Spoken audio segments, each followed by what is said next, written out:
12 years ago, I looked at the game Star Wars: The Old Republic, the MMO, and wanted to know if this was the game for me. Back when I had no money, just got into high school pretty much, but had all the time in the world to invest into video games. Gaming was very different back then. Back then, you were scum if you even considered pumping out DLC. Cosmetics and cash shops were considered almost as bad as pay to win. A new WoW clone was releasing every other second, and sub-based MMOs were everywhere. The commentary on SWTOR's free-to-play model in my corner of the internet was pretty unanimous that this was the worst free-to-play model in an MMO that me and any of my friends had seen up to this point, and that anyone that I could find to engage in discourse on the internet had seen up to this point. I mean, this is the same time that I could just go install Terra, and I did do this instead, and play through an entire game with basically no restrictions at all, and all I could buy on the cash shop was cosmetics. 12 years later, and SWTOR's free-to-play model has changed almost not at all, but its cash shop has sure expanded. Oh, has it expanded. In today's video, I'm going to compare free-to-play versus preferred versus subscription in Star Wars: The Old Republic, let you know what they offer, and more importantly, talk about what actually matters. What will you notice while playing the game? Because there's a lot of charts about this stuff that you can find on the internet, and it's long and confusing because they found a way to like partially restrict every system in the game in some way. Now, I'll tell you, most of these restrictions just don't matter. Some of them matter a lot, and they're exactly why this free-to-play system is still crap, in my opinion. But one person's crap is another man's treasure. It's a pretty freaky man. But that aside, let's get into this comparison. So let's start with, what can you actually do in Star Wars: The Old Republic for free? In short, you can play the oldest, buggiest content in the game, and you can acquire all the worst, most irrelevant gear in the game. And that probably sounds really negative. If you go back 12 years ago, that would not be how I say this, because you'd basically get to say you can play the whole game without the best gear.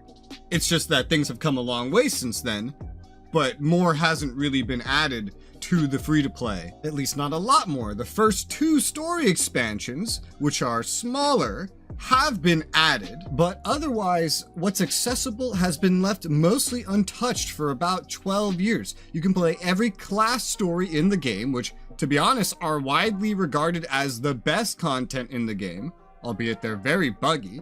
And you can play these first two expansions, and you'll have every little annoying but not game-breaking restriction thrown into the game, such as limited auction house slots, limited character slots, limited crafting, limited credits that you can carry around that's money, limited cosmetic outfits that you can organize beforehand in your outfit designer, limited queues if you like to do group content. For example, you won't be able to get that much gear from flashpoints. You'll only be able to do like 10 PvP matches every week. You'll have very limited storage. You can't access your guild bank. You won't be able to sprint, aka you'll run slower than everyone else for the first 10 levels of the game, and you'll have very limited quick bars. You won't be able to trade with other players. You won't get rest XP. You won't be able to show off your titles. You won't be able to customize your companions. You can't do /who. You can't lead a guild. Are you getting the gist? It's like all these little things you're not allowed to do by default, but the actual base game itself,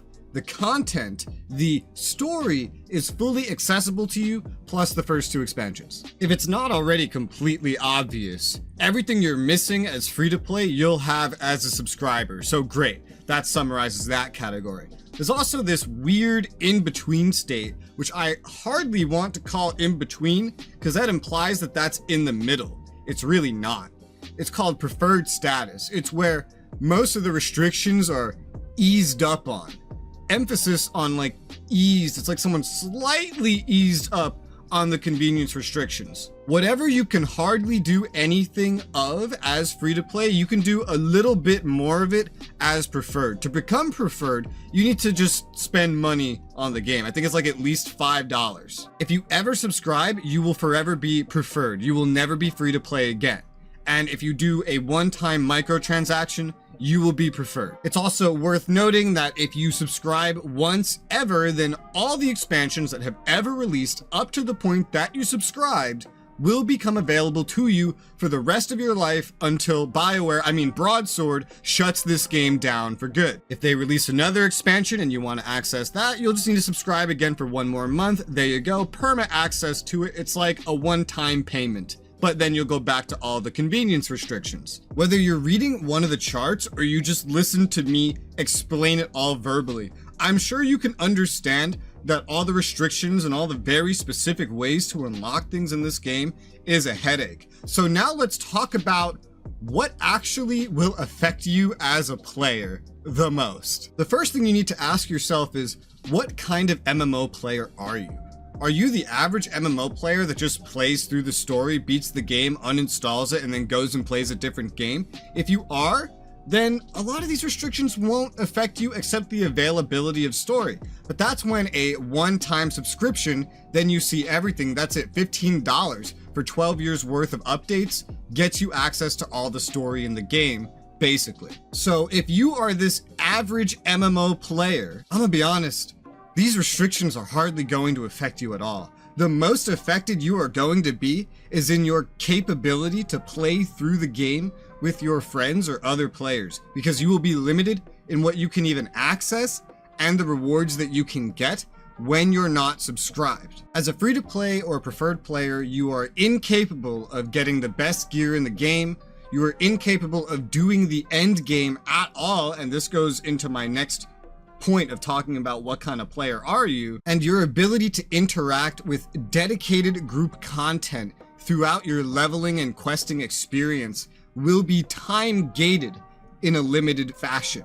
Now, if you're not that kind of player, I'm going to assume that you're the other kind of player, which is the end game 1% or less. I would rather skip everything in the game and run the same 5 raids over and over again kind of player. And now I'm just being comical. I know there's a lot of players in between, but you'll lean towards one of these two, right? Now, if you're this other one, this is where the inconveniences are really going to affect you, because you can't really run raids in this game at all, basically, without an active subscription. Like I said, your group content that you can do is time gated and limited to an extremely small amount per week. And now one of the biggest things is actually the credit cap. You can only hold 1 million credits unless you are subscribed. There are ways to get around it and make more credits accessible. However, 1 million credits is the most that will ever be immediately accessible to you at any point in the game. Now, this is a really big deal because in this game, the economy's shot to shit. It's inflated so far that 1 million credits isn't gonna get you anything. And credits is a very important part of your end game experience. Either credits or crafting, both in some ways. Having access to the full credit cap of being a subscriber, this could save you dozens, if not hundreds of hours of gathering materials and crafting to get the same thing that somebody with credits could simply acquire in a single purchase on the auction house. And while we're on the topic of gearing, because that's really the main thing credits will affect when your credit cap is limited, is not only does the free-to-play restrict the accessibility of the end game gearing systems pretty much entirely, but you're also limited in when you're just simply leveling up generally. You could buy, if you wanted to, or get dropped artifact gear. And artifact gear is, while you're leveling, the best gear that you can get as a drop. In the current version of the game, it doesn't really matter that much, it's not that necessary. But if you don't have the ability to hit level 80 because you've never subscribed to the game in your life, then this gear would actually be really nice to have. However, if you are not subscribed, you can't equip artifact gear. To compare this to any other MMORPG, imagine you're going through a questing zone.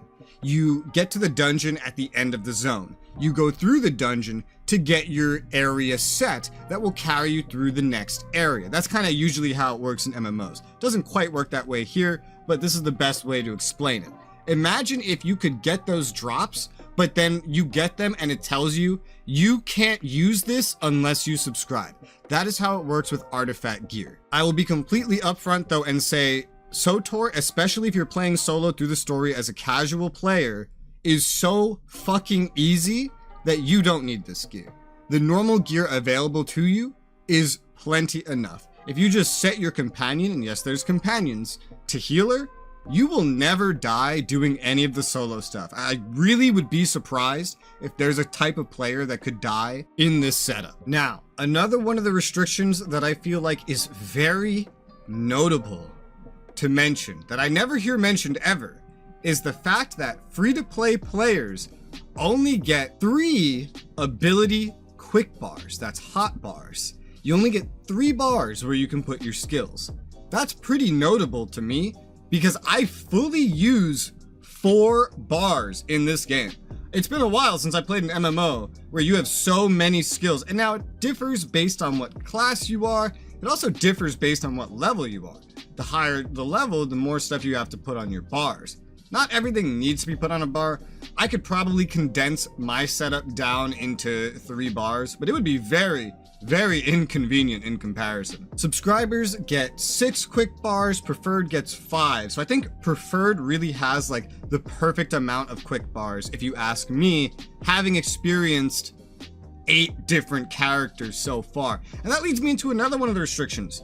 You start out as free-to-play with only 4 character slots, so if you were hoping to play exclusively free-to-play and experience only all the class stories in the game, well, you're gonna have to delete 4 characters because there's 8 class stories, so you would need to make 8 different characters, but you can't unless you microtransaction some extra character slots, or you simply delete some of your characters when you're done with them. If you're preferred, you get 12 character slots, subscriber 24, and then there's like 100 plus more you can get through microtransactions. So again, this is something solved by spending like a little bit of money, right? Everything in this game can be solved by spending at least a little bit of money, and that's the point, right? The moment you spent a little bit, you're more invested, and now that's how they get you to spend more. So really think before you spend, because you know, maybe $5 doesn't seem so bad to gain the ability to whisper someone. Maybe you want to be able to chat more than once per minute. Now you spent your $5. Well, how much is $15 for a sub? That's not so bad. In my opinion, the game is really designed to entice you